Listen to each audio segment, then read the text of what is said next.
What's up, guys, and welcome back to another video. Today's video, I'm going to be discussing credit cards and my general feelings on credit cards. If you do not understand the principles of basic finance, I feel like you should not be holding a credit card. I'm not trying to be harsh when I say this, but the problem is that so many people get into credit card debt because they mishandle credit cards.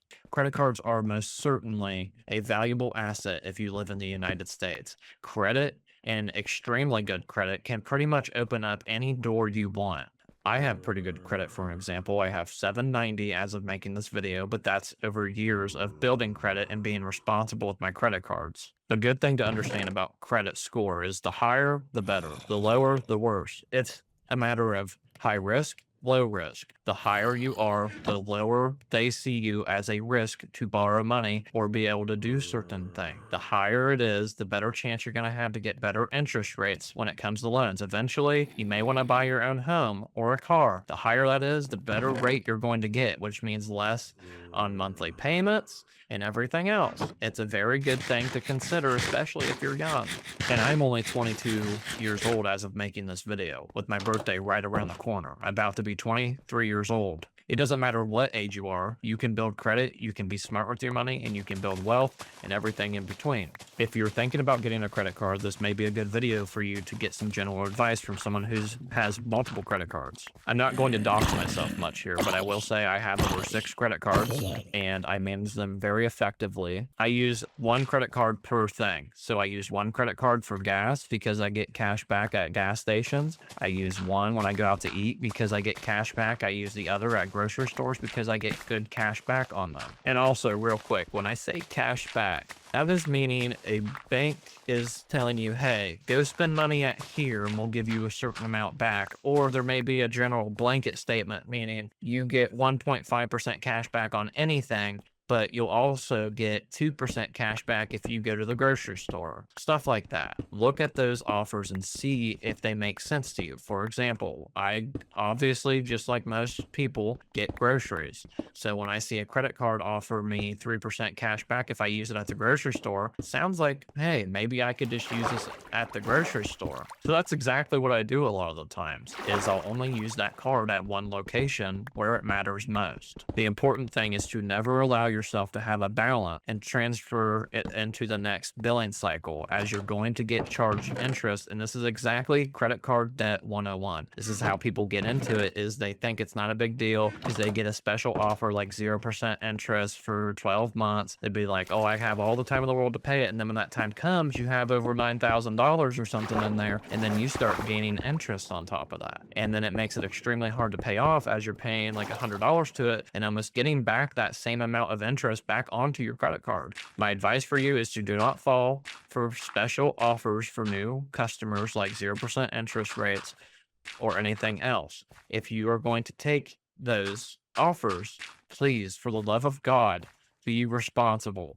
Card companies, of course, make billions off of debt interest. That is why they push so hard for people to get credit cards when they probably don't need them.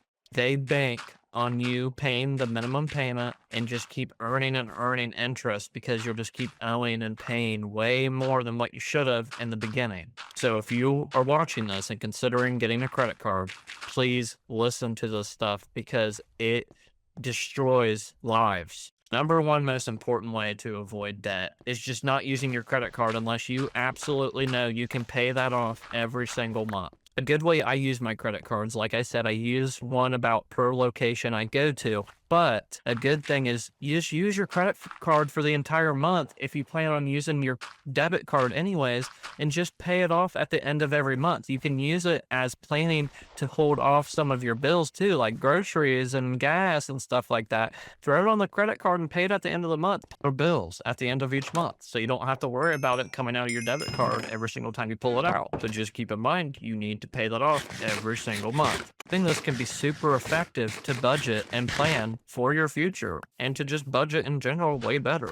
Other good thing to understand about credit cards is you have a credit limit. You can't just max it up to $9 million or something. Most start out like $1,000, $5,000. I have multiple credit cards that are up between $10,000, $15,000, but that's because I keep using them responsibly. I keep showing that I pay off my balances and everything else. I'm not going to act like emergencies don't happen. You are going to run into a situation at some point in your life where an emergency happens and you may not have the money right now. That credit card could be life or death in some situations if it's something with your car or something else. Having that flexibility to quickly drop $2,000 to fix your car right then and there and then budget to get that paid off is also a good idea if you absolutely have to. But of course, doing things like this is going to cause a budget and is going to cause interest to get earned on that every month. A low amount isn't going to be a huge deal, but once it gets to multiple thousands and you're getting like $50 to $80 to $100 of interest on your credit cards because you're unable to even make the minimum payment, or you're only making the minimum payment, you're just going to be in this cycle where you keep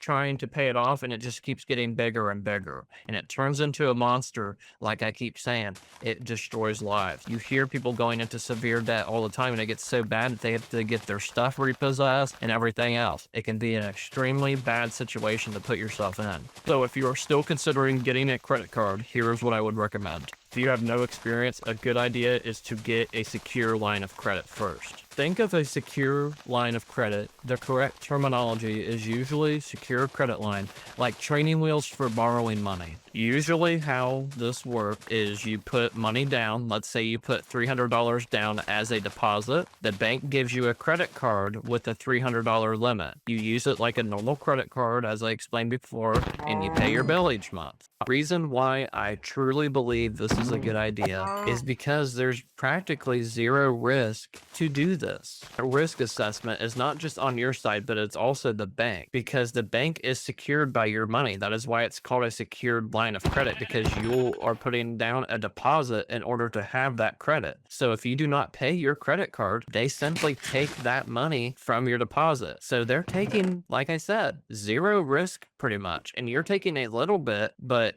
it's a win-win. Even though you gave a deposit and it may not feel like this is a true credit card, you're still borrowing and repaying, which builds your credit history. But most importantly, you do not want to use this forever. This is a simple stepping stone to help you. So after a while of paying on time, it depends on your bank, but the bank may upgrade you to a regular unsecured credit line, and you could even get your deposit back. Now that you understand that, let's talk about how to actually get one. And when you go choosing one, here's what really matters. When choosing your first card, you really need to focus on easy approval if you don't have credit yet. Low or no annual fee is extremely important. Reports to a credit bureau, so you want to make sure it's a real credit card, not some fake thing where you're just trying to fake earn credit. And an upgrade path. See if they allow you to go from beginner to a real credit card. And I just want to clarify, when I say real credit card, I simply mean an unsecured line of credit. If I had to restart, here are some options I would really consider. A good overall starter card is definitely Discover It Secured Credit Line. This card usually requires about a $200 deposit, and something even crazy that you usually do not see is this card even gives you cash back rewards, which is so rare for a secured line of credit, and no annual fee, and an auto upgrade renew in 7 months. That is crazy. Very good. If you are truly starting from zero, I highly recommend this card. This was not available when I was building credit, and I highly encourage you to take advantage of this card that is out now. Another good choice could also be Capital One Quicksilver Secured, which is what I personally use. Deposits for this card start about $200, which is about what I started at. There is flat cash back on everything, no annual fee, and it, of course, just like the other one, is designed for low credit or no credit. Hundreds of credit cards out there for beginners, but these two, I believe, are strong contenders. When you go out to start looking at cards, here's what I would avoid. Anything that has an annual fee, I would avoid. If it has annual fees, I honestly see that as a way to prey on people who are trying to understand how credit cards work, and that is not a good sign.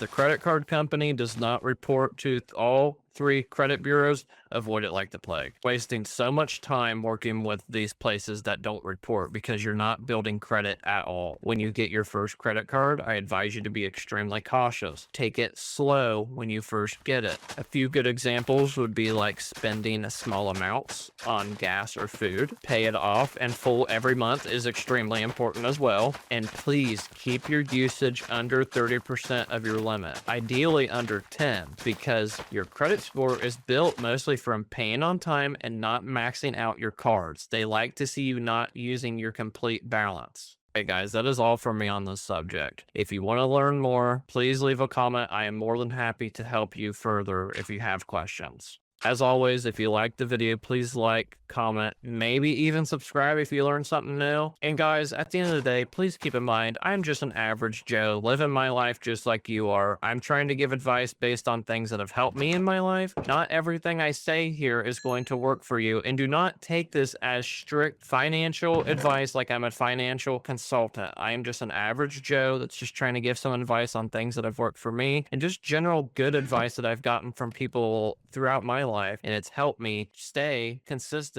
and stay out of debt. See you guys in the next video, and take care.